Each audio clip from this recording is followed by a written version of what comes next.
changed his mind. Coming! Yes?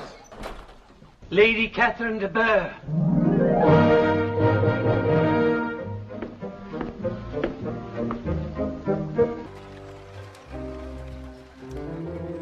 Come right in, Lady Catherine. Come right in.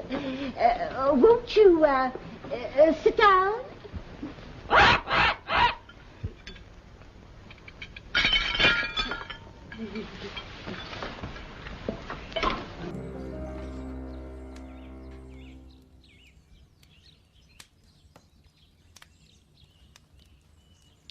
That lady, I suppose, is your mother. Yes, she is. Mamma, this is Lady Catherine de Bourgh. And that, I suppose, is one of your sisters. Yes, ma'am. She is my youngest girl, but one. My youngest of all is lately married. You have a very small garden, madam. Could I offer you a cup of tea, perhaps, Your Lady? Absolutely not. I need to speak to Miss Elizabeth Bennet alone, as a matter of urgency.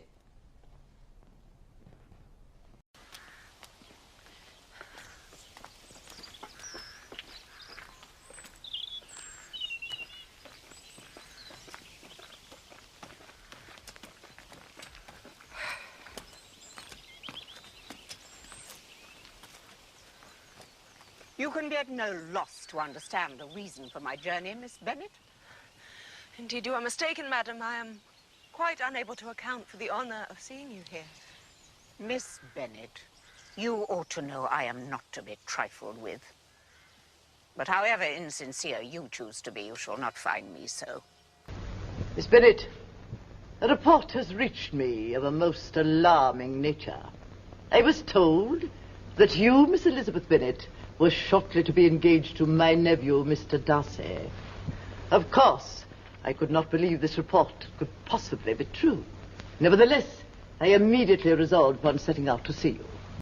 If you believed it to be impossible, I wonder you took the trouble of coming so far. To hear it contradicted, Miss Bennet. Your coming will be rather a confirmation, surely, if indeed such a report exists. If?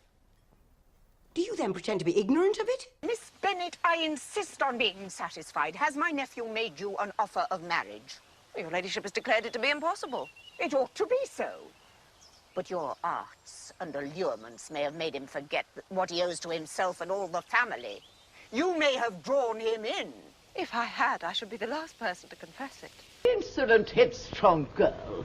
I'm ashamed of you. Is this your gratitude for my attentions to you at Rosings? I am almost the nearest relation he has, and I am entitled to know all his nearest concerns. But you are not entitled to know mine, nor will such behaviour as this induce me to be explicit. Let me be understood. Mr. Darcy is engaged to my daughter. Now what have you to say? Only this, if that is the case, you can have no reason to suppose he would make an offer to me. You selfish girl. The engagement between them is of a peculiar kind. From their infancy, they have been intended for each other. Do you think it can be prevented by a young woman of inferior birth, whose own sister's elopement resulted in a scandalously patched-up marriage? Imagine it. My nephew Darcy, scouring the courts and alleys of London looking for him. Setting him up with an income. Did he do that? Oh, thank you for telling me, Lady Catherine. Thank you. I will not be thanked. I have not been in the habit of brooking disappointment. That will make your ladyship's situation at present more pitiable, but it will have no effect on me. I will not be interrupted.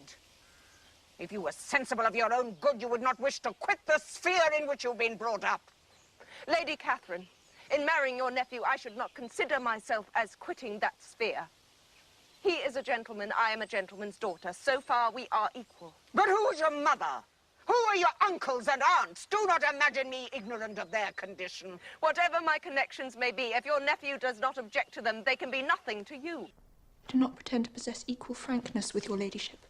You may ask a question which I may choose not to answer. This is not to be borne. Are you aware that as trustee of my sister's estate, I can strip Mr. Darcy of every shilling he has?